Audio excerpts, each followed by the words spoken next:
इतना जानने के बाद इस बात को मानते क्यों नहीं है? अगर हम कहते हैं कि इतने हिस्से में भगवान नहीं है तो भगवान में अपूर्णता का दोष लग जाएगा। इसलिए यह बात कभी मानने योग्य नहीं कि हाँ भगवान नहीं है।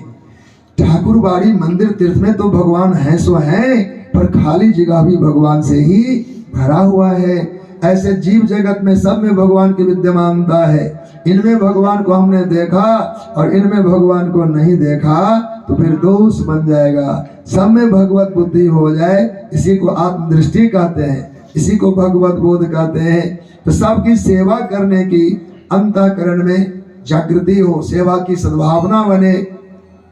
जिन हनुमान जी की महिमा का आज के सत्र में गायन हुआ, वो हनुमान जी महाराज हैं कौन? परिचित होंगे आप लोग। कैलाश के रम शिखर पर विराजमान भोलेनाथ और माँ भवानी। जब भगवान श्री राम जी का अवतरण काल आया, अवतार लीला भगवान करने लगे, शिव जी ने विचार किया अपनी इसमें क्या भागीदारी होगी, भगवान की लीला में हम कहाँ तक सहयोगी होंगे। इस पर मंत्रणा की आप दोनों ने, बाबा ने और मैया ने। हम सब क्या करें, हम क्या भगवान की सेवा करेंगे?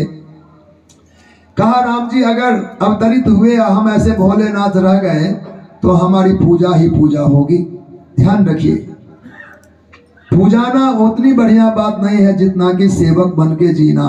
शंकर भगवान विचार करते हैं राम जी तो हमारी सदा पूजा ही करेंगे, चूंकि उनके कुल की परंपरा से इष्ट हैं, शिव भगवान की आराधना उनके वंश की है, तो हमारी पूजा ही पूजा होगी और हमें चाहिए सेवा। पर सेवा शिव जी से कौन लेगा? शिव जी सेवा करें संभव नहीं है। तो पार्वती मैया से राय विचार करके भोलेनाथ ने कहा तो हमें भी कोई रूप धारण करना चाहिए, और तय हुआ कि हम बानर बन जाते हैं। क्योंकि अभी अभी भगवान ने कहा है, रावण ने वरदान मांगा, हम काहू के मरे न मारे, हम किसी के मारने से न मरे। फिर का बानर मनुज जाति दुई बारे, इन दो को छोड़कर बानर और मनुष्य की तो पूछो ही मत, माने अवहेलना की। तो भगवान क्या बन गए? मनुज। और बानर में कौन आ गए? देवी देवता। ऐसे में हनुमान जी के रूप में भगवान शंकर ने निर्णय लिया हम भी एक बानर ही बन जाते। बानर तो आ ही रहे, अनेकों देवता जब बानर बन रहे हैं तो अपने को भी उसी श्रेणी में दाखिला लेना चाहिए। अब ध्यान दीजिए बाबा किस लिए बन के आए, वो इस पंक्ति में लिखा है दोहाबली रामायण में, जहि शरीर रति राम सौ तेहि आदर ही सुजान, जहि शरीर रति राम सौ तेहि आदर ही सुजान, रुद्र देह तजनेह बस बानर भय हनुमान।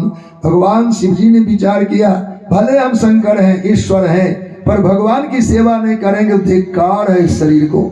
शिवत्व को आपसे आप धिक्कारने लगे, या शरीर किसी काम का नहीं चूंकि सेवा न करेगा।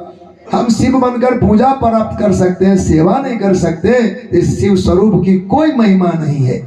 ऐसे हम श्रीमान हो, गुणवान हो, धनवान हो, पवित्र आचरण वाले हो, मेधा प्रतिभा विद्या वाले हो, पर हमसे सेवा किसी की नहीं हो रही है तो समझो ये सारी गुणवत्ताएं अभी छीन है, पीन है और मलिन है। इससे हमारी योग्यता में प्रकाश नहीं आया। जिस दिन सेवा की वृत्ति बुद्धि बन जाए उस दिन हमारा सब प्रकार से सर्वांगीण विकास होगा और निश्चित जानिए हमारे चरित्र की महिमा हो जाएगी। भगवान शंकर ने विचार किया हमें सेवा करनी है, जही शरीर रति राम सौ तेहि आदर है सुजान। जिस शरीर में भगवान विराजमान होते हैं, जिस शरीर से भगवत सेवा होती है, वो शरीर की महिमा है। तेहि आदर है सुजान, सच्चे लोग, सुजन लोग, साधु लोग उन्हीं की महिमा गान करते हैं जिन शरीर से भगवान की सेवा होती है। और इतना तय करते उन्होंने रुद्र देह तजी, शिव स्वरूप का त्याग कर दिया, बानर भय हनुमान, और हनुमान नाम के बानर शंकर भगवान बन गए और चरणों में निरंतर देखते बैठे रहते। सेवा कैसे मिलेगा उस बात को ध्यान में रखे। कभी कोट पतलून बदलना पड़ जाए बदल लो, लुंगी तोलिया बंद करके झाड़ू बहारू जैसे करते सेवादार वैसे बन जाओ। गृहस्थी हो कि समाज का कोई भी क्षेत्र हो, आपको सेवा करना हो तो अपने स्वरूप को बदलिए। राजा के रूप में कोई स्वीकार नहीं करेगा तो सेवादार का ड्रेस पहन के चले जाओ। सेवा करनी चाहिए। तो सेवा से भगवान की, सिर्फ भगवान की कृपा से भगवत प्राप्ति सहज होता है। मानस का एक दोहा है, सेवक सेव्य भाव बिन भावना तरिये उड़गारी, भजिए राम पद पंकज असिद्धांत विचारी। जब तक भगवान को सेव्य और अपने को सेवक नहीं माने तब तक इस संसार से तरना कठिन है। अब देखो एकदम गंभीर बात आ गई। किष्किंधा कांड में भगवान श्री राम जी का हनुमान जी को दर्शन हुआ और भगवान श्री राम जी ने अनन्यता का उपदेश किया। हनुमान जी, मेरा अनन्य भक्त कौन है? कहा, सो अनन्य जाके असी मत न टरे हनुमंत। हे हनुमान जी, जिसकी बुद्धि इस बात से कभी टलती नहीं। किस बात से? कहा, मैं सेवक। अगर सेवक की गणना हो तो सारी सृष्टि में मैं अकेला हूं, ऐसी मान्यता हो।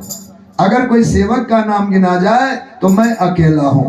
और स्वामी का रूप राशि भगवंत, जितने देहधारी जीव हैं सब तो भगवान है, और सेवक के नाम पर भगवान ने अकेले हम ही को जन्म दिया है। ऐसी मान्यता जब मान ले, दूसरा कोई सेवक है ही नहीं, अकेले सेवक हमको जन्म मिला है, बाकी सब स्वामी स्वामी स्वामी स्वामी अर्थात मेरे ठाकुर के स्वरूप हैं। ऐसी निर्मल और पवित्र बुद्धि जब हो जाए तो भगवान की झांकी पल में लगा जाए, भगवान का दर्शन तत्क्षण हो जाए।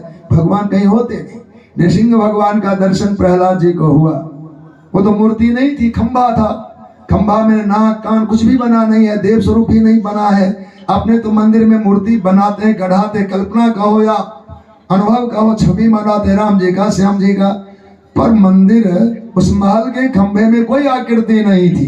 पर प्रहलाद का विश्वास था कि हम में, तुम में, खड्ग में, खंभ में राम रमा है। जान पिताजी, सब में राम रमे हुए। खंभा में, हाँ खंभा में। जो ही गदा मारा, फोड़ के भगवान नृसिंह प्रकट हो गए। अर्थात कहीं भी भगवान का अभाव नहीं है। इस निष्ठा से सबसे प्रेम करते हुए, सब में भक्ति रखते हुए, सब में भगवान का चिंतन करते हुए, आत्मबुद्धि से व्यष्टि समष्टि का समन्वय ऐसे हो जाए कि सब में भगवान दिखाई देने लगे। इससे ऊंची कोई भक्ति नहीं।